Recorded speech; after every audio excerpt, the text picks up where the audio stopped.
Salut à tous, c'est PULKO et bienvenue dans ce nouvel épisode de la toile de Pulco. Et le film dont nous allons parler aujourd'hui est Shazam.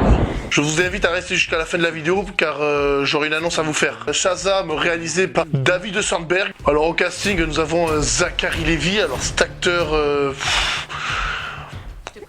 Voilà, je suis allé voir le film avec Chou, il a l'air de bien connaître. Moi ce mec, désolé je ne vois pas trop qui c'est. Voilà, bon, je vais pas m'éterniser sur le casting. Il y a le gars qui a joué dans Kingsman aussi, Mark Strong. Voilà, ça y est, je l'ai. Bon, globalement, de quoi parle Shazam? Alors bon, je vous préviens de suite. Je n'ai pas lu le comics Shazam. Le seul truc que je sais sur Shazam, à la base, il s'appelait Captain Marvel. Oui, comme la dernière chronique sérieuse que j'ai faite. Je dis bien la dernière sérieuse parce que Dragon Ball Evolution, voilà, c'était un gros troll, c'était pour déconner, voilà.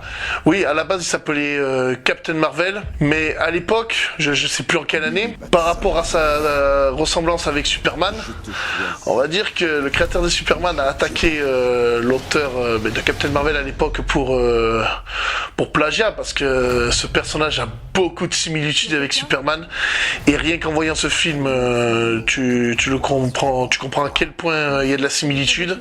Voilà, il n'y a pas la vision laser, mais voilà, il a la super force, et il s'est volé. Suite à quelques problèmes judiciaires, Captain Marvel, et qui est Shazam, a été mis à l'arrêt, et pendant ce temps-là, Marvel, la maison d'édition, en a profité pour créer leur propre Captain Marvel, ce qui fait que quelques années plus tard, quand DC a racheté Marvel, ils ont été obligés de le surnommer Shazam. Mais je crois qu'apparemment cette histoire de Shazam, c'est pas si lointaine que ça, parce que par exemple dans le jeu vidéo Mortal Kombat vs DC Universe, ce personnage s'appelle Captain Marvel. Voilà, si je te dis pas de conneries. De quoi parle ce film? Alors ça parle de Billy Batson, qui est un orphelin qui est en fugue et qui fait tout pour retrouver sa mère qui l'a perdu. Bon, on ne sait pas comment, mais bon... Bon, sur ça, il n'y a pas trop de suspense, je trouve.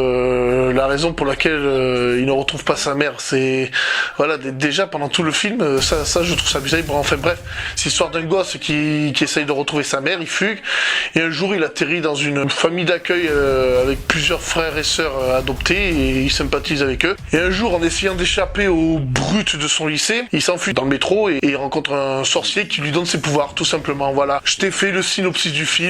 Je ne t'ai rien spoilé du tout, voilà, c'est tout simplement le synopsis. Manière, tout ce que je t'ai dit c'est dans la bande-annonce, alors il n'y a aucun spoil, voilà. Mais sinon, qu'attendons-nous d'un film comme Shazam? Alors d'après les bandes-annonces, voilà, on s'attend à un film drôle, fun, et avec de bonnes scènes d'action. Et bon, mais tout ça, on l'a plus ou moins. Voilà, on l'a. Mais sinon, globalement... Qu'est-ce que j'ai pensé du film? Alors personnellement, le film est sympathique à voir. Voilà, l'histoire est sympa, la mise en scène est sympa, malgré quelques problèmes de réalisation. Ce que je peux reprocher aussi, c'est que Billy et Shazam n'ont pas trop la même personnalité. Quand il est Shazam, voilà, il agit comme un gamin, comme un ado attardé, j'ai envie de te dire. Et quand il est en mode Billy, voilà, il est très sage, il est très sérieux. Le gamin, il est posé. Voilà, il y a mon poncho, il dit... Ouais, mais tu comprends pas, c'est un gamin. D'accord, c'est un gamin, mais dans ce cas-là, qu'il agisse comme un gamin, quand il est un gamin aussi. Aussi, je trouve que ce film... tellement que l'univers d'ici il est pourri, voilà, faut dire ce qui est. Ils sont obligés de faire des références à Superman et à Batman et à Aquaman dans la scène post-générique. Oui, parce qu'il y a une scène post-générique. Il y en a deux même, voilà, moi je vous conseille de rester jusqu'au bout. Ce qui est chiant, c'est que ça tourne, je sais pas si c'est comme ça dans le comics, mais ça tourne un peu trop à la parodie. Franchement, ce film, si je devais le comparer avec un autre, j'irais le comparer avec Les 4 Fantastiques de 2005. Film que j'avais adoré, je l'avais mentionné dans une autre toile de Pulco, dans l'une des premières pour te dire. Voilà, c'était quand j'avais fait la toile de Pulco des 4 Fantastiques de 2015 que j'avais détesté, et j'avais parlé au final des 4 Fantastiques de 2005. D'ailleurs je l'ai revu il y a pas longtemps, s'il a un peu mal vieilli, mais voilà, le film est toujours agréable à regarder. Enfin bref, Shazam, j'aurais tendance à le comparer avec le premier 4 Fantastiques de 2005. Tu vois, c'est le genre de film où ça joue avec les pouvoirs, tout ça, et t'as une scène de baston juste à la fin. Et là où Shazam se plante par rapport à ce film Les 4 Fantastiques, c'est que voilà, dans les 4 Fantastiques, voilà, ils jouent avec leurs pouvoirs, voilà, c'est gaulerie, et après t'as une bataille finale.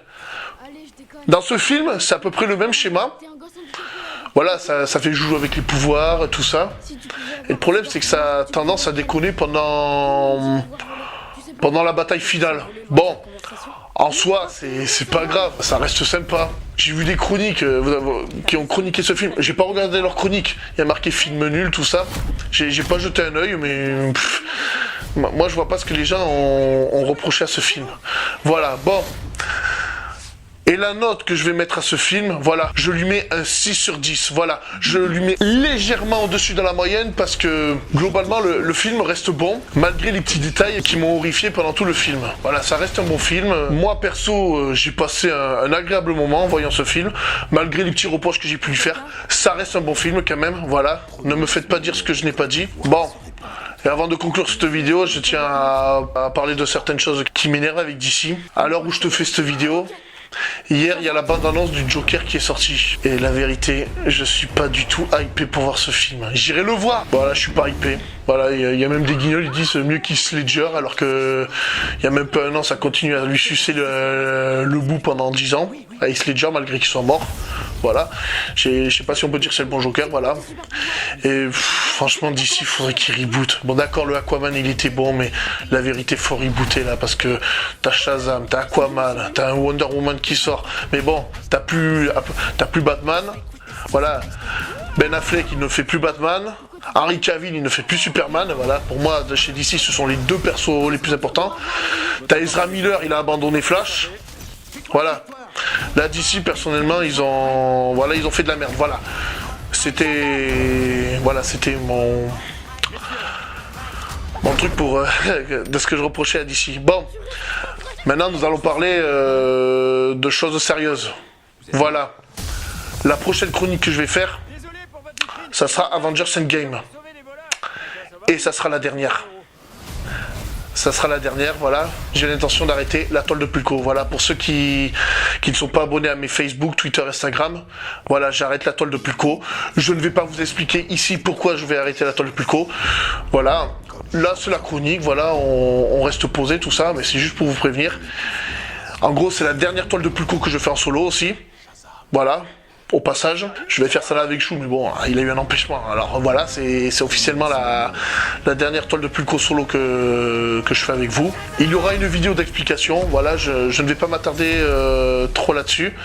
Et donc la prochaine chronique, ça sera avec Chou, et ça sera Avengers Endgame, et je vais terminer la toile de Pulco sur ça. Si vous kiffez les t-shirts Arsenal 187, parce que à chaque fois je reçois des messages, ouais Pulco, on adore tes t-shirts, où est-ce qu'on peut se les procurer? Vous allez sur la boutique. Voilà, vous allez sur le lien qui s'affiche en bas de l'écran. Sinon, vous allez tout simplement cliquer sur le lien qui est dans la description. Voilà, il y a la boutique Killer Swag et la boutique Arsenal 187. Vous allez sur la boutique Arsenal 187 et vous trouvez les sapes qui vont là. Voilà.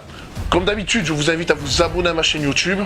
Et pour être au courant avant les autres de tout ce qui se passe, voilà, je vous invite à vous abonner à mon Facebook, Twitter, Instagram. Voilà, c'est le schéma à suivre, toujours. C'était PULKO. Sur ce, ciao.